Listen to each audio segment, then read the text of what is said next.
کیا مرتبہ نرالا ہے غازی کمال کا، غازی کمال رحمۃ اللہ وبرکاتہ۔ الحمدللہ الحمدللہ الذی ابدع الافلاق والارضین والصلاة والسلام علی من کان نبیا وآدم بین الماء والطین وعلى آله وأصحابه وأزواجه وأهل بيته أجمعين أما بعد فأعوذ بالله من الشيطان الرجيم بسم الله الرحمن الرحيم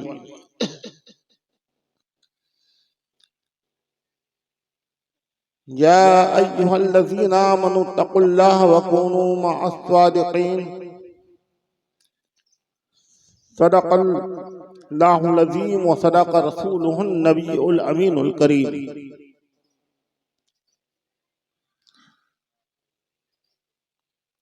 دلائل الخیرات درود پاک کے فضائل میں بڑی مستند اور معتبر کتاب ہے۔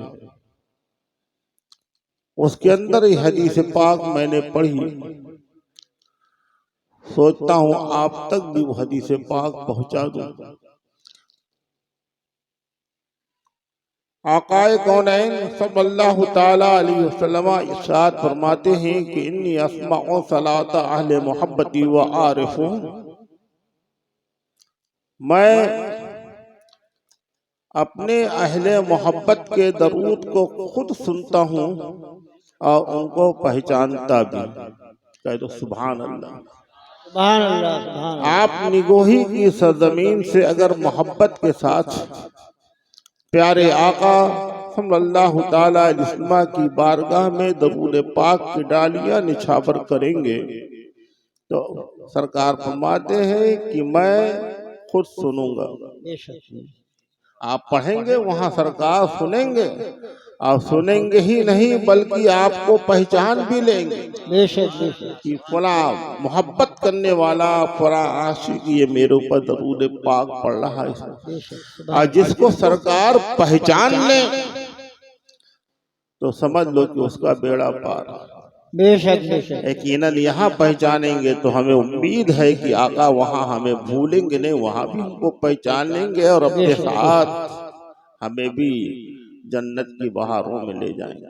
سبحان اللہ، سبحان اللہ، سبحان اللہ۔ لہذا اے لوگو آئیے محبت کے ساتھ بلند آواز سے مصطفیٰ جان رحمت صلی اللہ علیہ وسلم کی بارگاہ اقدس و اطہر و انور میں درود پاک پڑھنے کی سعادتیں حاصل کر لیجئے۔ اللہم صلی علی سیدنا مولانا محمد معدن الجود والکرم منبع العلم والحلم والحکم والہ واصحابہ وبارک وسلم۔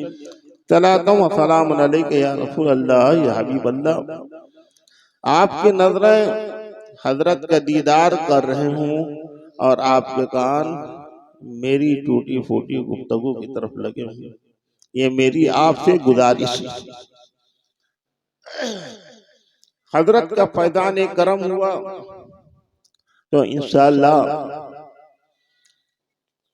تھوڑی دیر آپ سے ناسازی طبیعت کے باوجود گفتگو کرنے کی سعادت حاصل کروں گا۔ بہت اچھے انداز میں بھی آپ مختلف نعت کو حضرات سے، نعت خواں حضرات سے نعت پاک رسول صلی اللہ علیہ وسلم سے بات فرما رہے تھے۔ یہ حضور سیدنا غوث پاک رضی اللہ تعالیٰ عنہ کی مبارک محفل ہے جو ہر سال بڑے ہی عقیدت و احترام کے ساتھ انعقاد کی جاتی ہے۔ 4 روزہ پروگرام ہوتا ہے اور چاروں دن زائرین کی، سامعین کی، حاضرین کی کثرت ہوتی ہے۔ مجھے 10 تاریخ کو بھی آنا تھا، حافظ صاحب نے یاد کیا تھا، لیکن اتفاق سے انہی تاریخوں میں مجھے ضروری کام سے اپنے وطن جانا پڑا، میں اس روز حاضر نہیں ہو سکا۔ آج بھی حاضر ہوا ہوں بس چند لمحات کے لیے، آپ لوگوں کی دعاؤں کے لیے، حضرت کے فیضان کرم کے لیے درخواست کے لیے کہ نظر کرم ہو، فیضان کرم ہو، لطف و کرم تو ہو سکتا ہے کہ اپنا بھی کام ہو جائے۔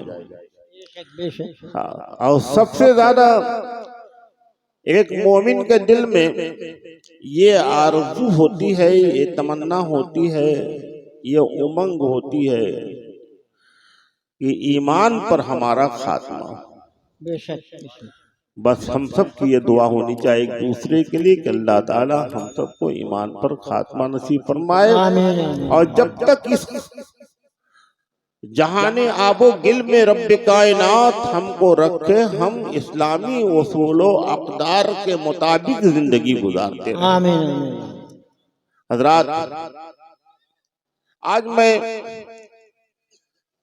کچھ اصلاحی باتیں بھی رکھوں گا، امید ہے کہ آپ حضرات میری باتیں سنیں گے اور اصلاح کو قبول کریں گے۔ اب میرے لیے بھی دعا کیجئے گا اللہ تعالیٰ مجھ کو بھی اصلاح کی ہدایت عطا فرمائے۔ آمین۔ بہت اچھی نعت پڑھ رہے تھے امام اہل سنت اعلی حضرت کی جناب نعمان صاحب، ان کی مہک نے دل کے غنچے کھلا دیے۔ سبحان اللہ، کہہ دو سبحان اللہ۔ سبحان اللہ۔ جس سمت آ گئے ہیں کوچے بسا دیے ہیں۔ میں سوچتا ہوں اسی نعت کے چند اشعار آپ تک پہنچاؤں، اور انہی اشعار کے ذریعے بارگاہ رسول خدا صلی اللہ تعالی علیہ وسلم کی میں عقیدتوں محبتوں کا نذرانہ پیش کروں۔ حصول خیر برکت کے لیے چند اشعار آپ سماعت فرما لیں۔ ایک حدیث پاک میں سرکار نے فرمایا ہے کہ جس سب سے بری محفل وہ ہے کہ جہاں میرا ذکر ہو اور مجھ پر درود پاک نہ پڑا جائے۔ جہاں بھی سرکار کا نام نامس میں گرامی آئے آپ سنیں تو آپ کی زبان پر کچھ نہیں تو کم از کم صلی اللہ علیہ وسلم آنا چاہیے۔ اللہ کے حبیب صلی اللہ تعالی علیہ وسلم کی بہت ہی پیاری حدیث پاک ہے۔ مسلمانوں، اگر آپ اس کو اپنا حفظ جان بنا لیجئے تو کل قیامت کے دن پیارے نبی کا قرب آپ کو حاصل ہوگا۔ سرکار نے فرمایا ہے کہ تم میں سب سے زیادہ قریب مجھ سے کب؟ قیامت کے دن وہ ہوگا جو مجھ پر سب سے زیادہ درود پاک پڑھنے والا ہوگا۔ کہہ دو سبحان اللہ۔ قیامت کے دن نفسی نفسی کا عالم ہوگا، کوئی کسی کا پرسان حال نہ ہوگا۔ اگر اس دن پیارے آقا کا قرب آپ کو نصیب ہو گیا تو گویا کہ شامیان رحمت میں آپ کو ابدی راحت کا سامان مل جائے گا۔ بے شک بے شک۔ سماعت فرمائے، توجہ ہے آپ کی، پوری توجہ ہے نا؟ حضرت کو بھی دیکھتے رہیں، ان کی مہک نے دل کے غنچے کھلا دی۔ سبحان اللہ، سبحان اللہ۔ سرکار دو عالم صلی اللہ تعالی علیہ وسلم کی صحابہ جب سرکار کو ڈھونڈنا چاہتے تو خوشبو کا پیچھا کرتے تھے۔ جس راستے سے خوشبو ملتی تھی ان کو سرکار کو اسی راستے سے آگے بڑھتے تھے، اب کہیں نہ کہیں سرکار ان کو مل جائے کرتے۔ کہہ دو سبحان اللہ۔ پوچھے بسا دیتے تھے سرکار، ان کی مہک نے دل کے غنچے کھلا دیے ہیں، جس راہ چل گئے ہیں پوچھے بسا دیے ہیں۔ حضرات، کسی مردہ کو زندہ کرنا بہت بڑا کام ہے، بہت بڑی کرامت ہے، لیکن اس سے بڑی کرامت، اس سے بڑا کام یہ ہے کہ انسان کا دل جو مردہ ہو، مردہ دل جو انسان ہیں، ان کے دلوں میں زندگی کی رمق پیدا کرنا، انہیں زندہ کر دینا، یہ اور بھی بڑا کام ہے۔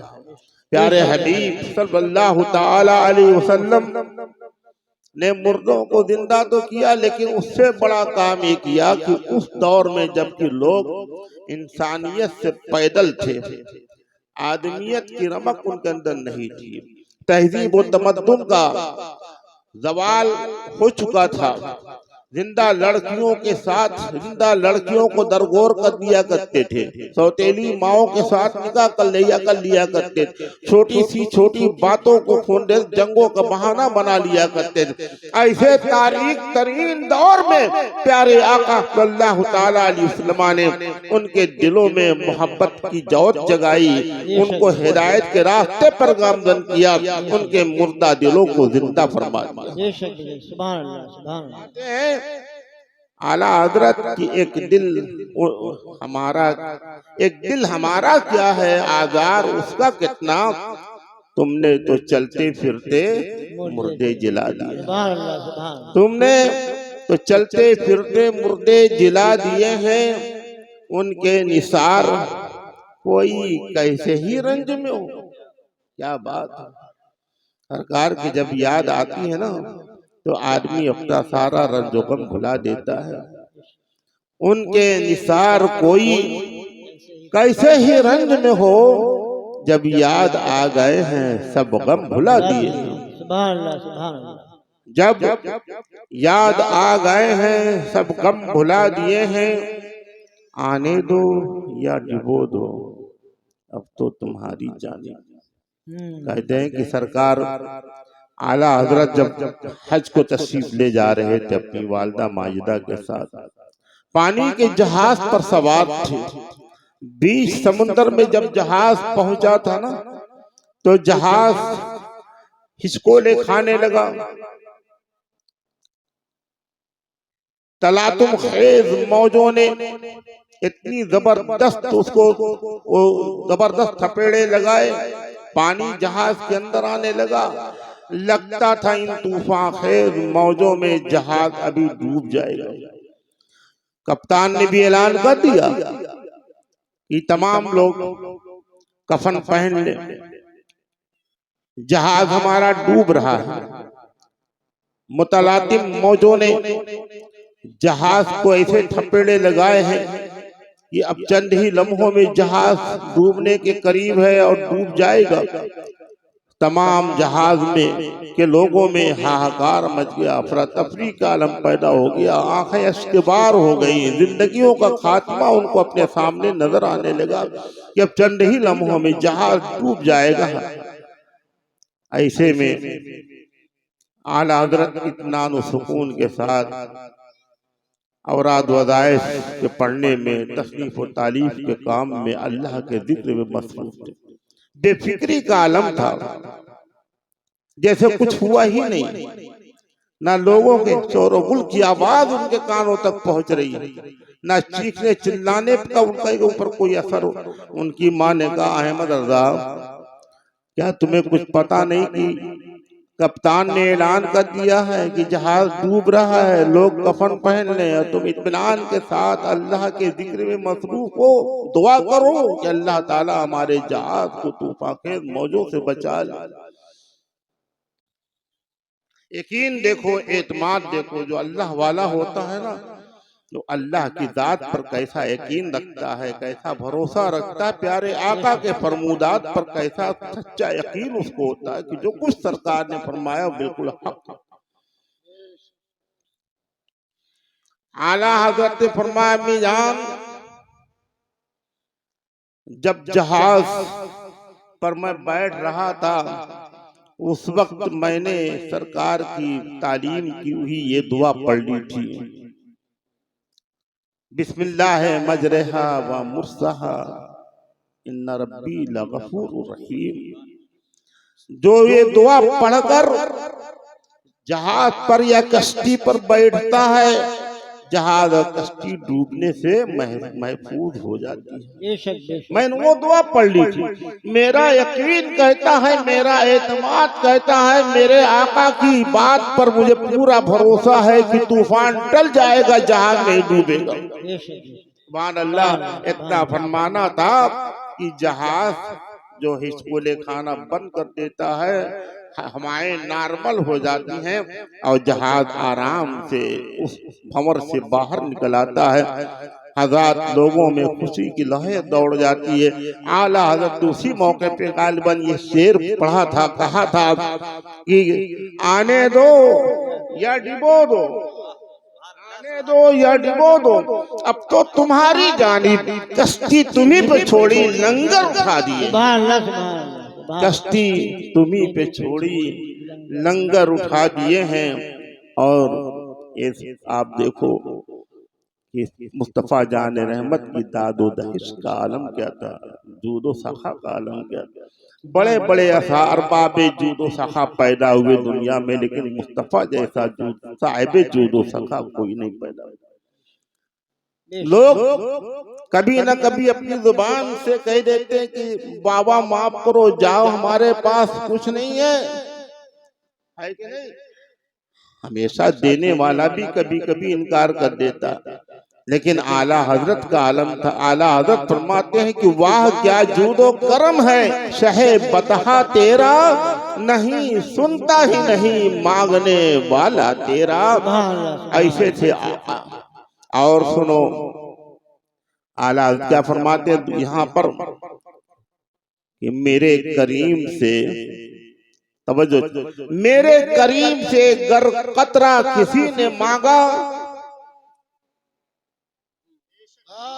سبحان اللہ سبحان اللہ, میرے کریم سے گر قطرہ کسی نے مانگا, دریا بہا دیے ہیں درے بے بہا دیے ہیں. سبحان اللہ سبحان اللہ, دریا بہا دیے ہیں در بے بہا دیے ہیں.